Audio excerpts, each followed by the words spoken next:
और मनुष्यों का जब कल्याण होता है, क्योंकि मनुष्य बौद्धिक प्राणी है, तो जो दूसरे जीव जंतु हैं मनुष्य के वातावरण के अंदर रहते हैं, वाइब्रेशन के अंदर रहते हैं, वो स्वतः ही सुधर जाते हैं। जैसे मनुष्य नंबरवार सुधरते हैं, सबका सुधार एक जैसा नहीं होता।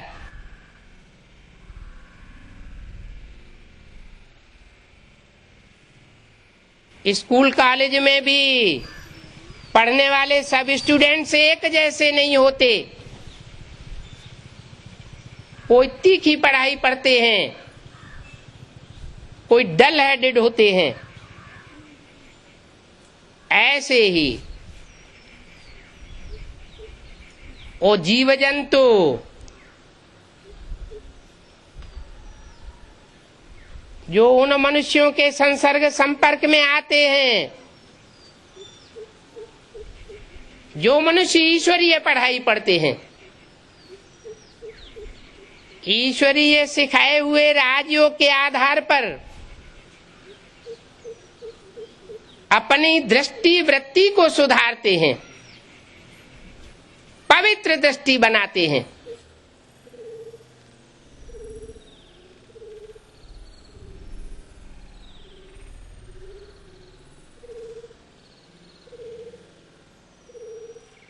जो गायन है देवताओं के लिए कमल नयन, कमल मुख,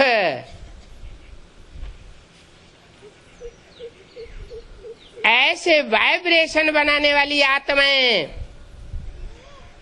जब संगठित रूप से संसार में काम करती हैं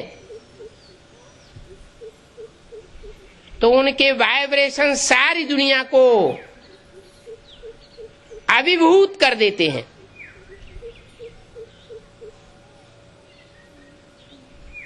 जो भी आत्माएं हैं, मनुष्य मात्र हों, कीट पशु पक्षी पतंगे हों, जानवर आदि हों, सब शांत होने लग पड़ते हैं। शांति का वाइब्रेशन संसार में बन जाता है और ये अशांत दुनिया खलास हो जाती है।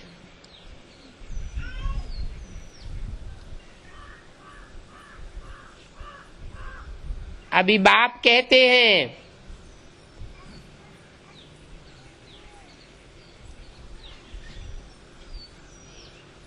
ये पढ़ाई फिर किसी जन्म में प्राप्त नहीं होगी।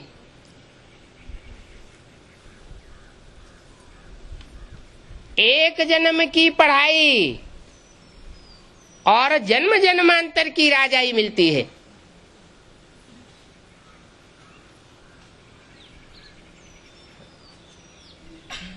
मनुष्य जो पढ़ाई पढ़ाते हैं उसकी ये भी गारंटी नहीं कि उसकी प्रारब्ध एक जन्म में मिले भी न मिले। बहुत से डॉक्टर बन करके रह जाते हैं, उपाधि ले लेते हैं, डॉक्टरी का धंधा सफल नहीं कर पाते। बहुत से वकील बन जाते हैं, LLB कर लेते हैं, 4 आने भी जिंदगी में कोर्ट में नहीं कमा पाते, खेती करते हुए देखे जाते हैं।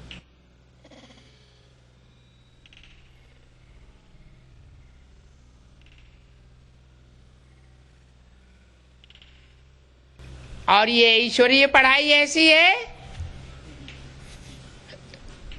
जो 21 जन्मों के लिए तो गारंटी देती है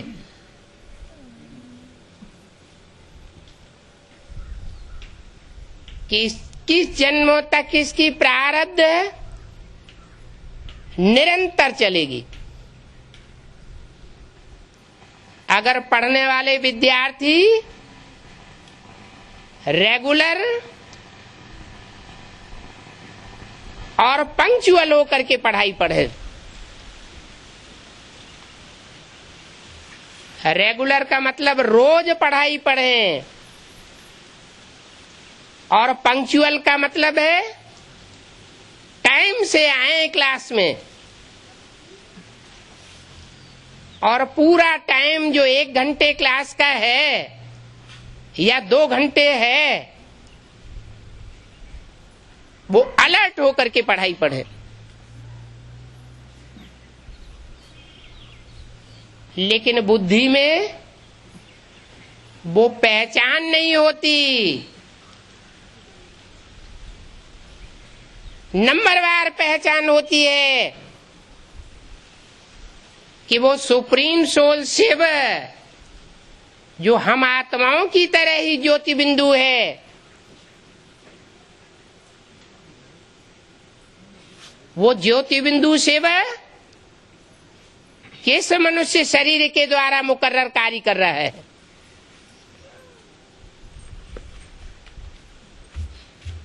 क्या पढ़ाई पढ़ा रहा है।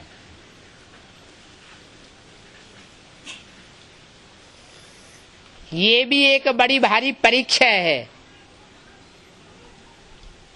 मनुष्य बौद्धिक प्राणी तो है, लेकिन भांति भांति की बुद्धि वाले हैं। हर आत्मा में अपने प्रकार की बुद्धि समाई हुई होती है।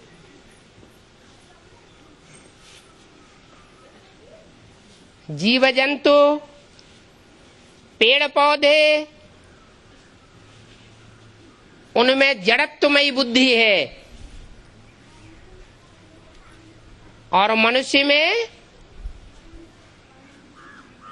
चैतन्यता से भरी पूरी बुद्धि है। मनुष्यों में भी जो कलयुग के अंत में सिर्फ एक जन्म लेने वाली आत्माएं हैं,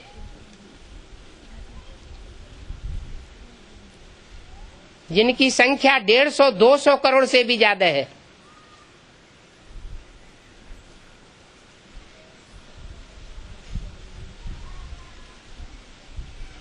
वो बुद्धि तो होती है, लेकिन ऐसी बुद्धि नहीं होती कि उनको मनुष्य कहा जा सके, मनु की औलाद कहा जा सके। मनु मना मन का उपयोग करने वाला।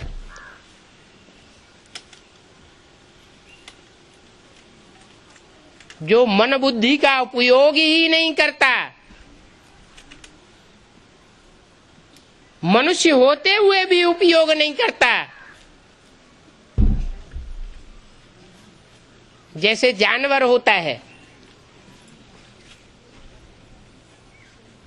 कोई भी आवेग आवेगा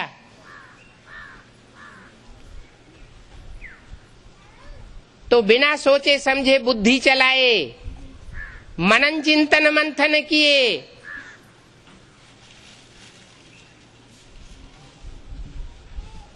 अपना कार्य कर बैठेगा।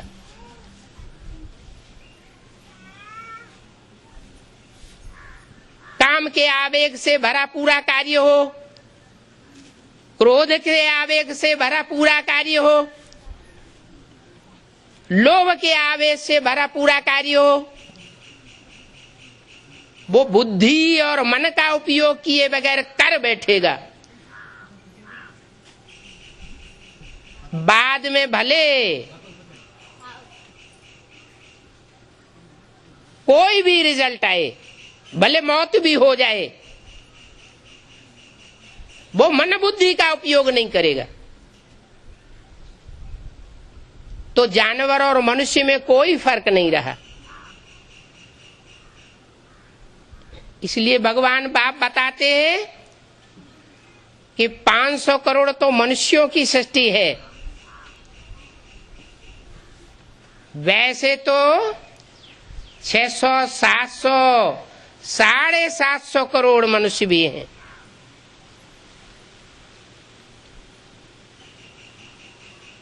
लेकिन वो एक जन्म लेने वाली आत्माएं हैं इस षष्ठी रूपी रंगमंच पर।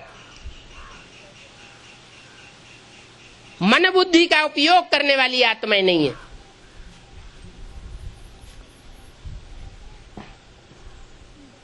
तो जो 500 करोड़ की मनुष्य सृष्टि है, वो मनुष्य सृष्टि को ये कहेंगे, वो सारी मनुष्य सृष्टि एक दिन मनु की औलाद बन जाती है, मन बुद्धि का उपयोग करती है और सुप्रीम सोल परमात्मा बाप को पहचान लेती है।